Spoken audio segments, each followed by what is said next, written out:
There is absolutely no need for somebody to embrace celibacy to go higher in higher states of sadhana. It does not require at all. All our rishis, the most exceptional rishis who gave us all the mantras and the gyanas, they were all grihasthas.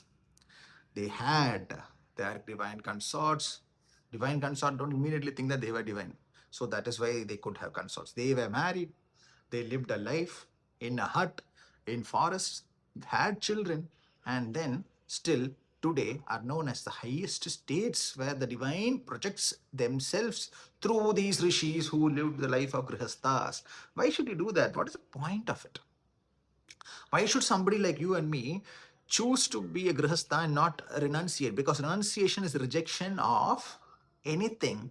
Rejection of anything that is manifested in the Prakriti is simply rejection of the Divine Mother. Anything, including the desires, the greed, the lust, all of that. The moment you reject it and try to pretend that it does not exist, it simply at that moment opens a womb for your next birth. Now, should you be under the right guru, you will know that you must open that womb in this birth itself. You need not wait for the smashana and take another birth to fulfill that desires. The Pashu is allowed to have free, the full, during the peak heat season, mating seasons, the lions, the whole day they have, they indulge in intercourse, and even during simple, our own dogs and all of that. If you see street dogs, during those season times, they're always indulging, right? So they are beyond the Rananubandhana of physical mating.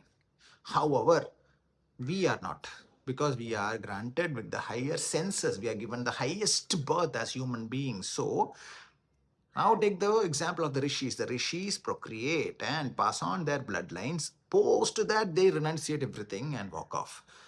Renunciate as soon as the child is born, they renunciate and run away. No, they stay with the family, hold on to the family, give it stability, and then they go.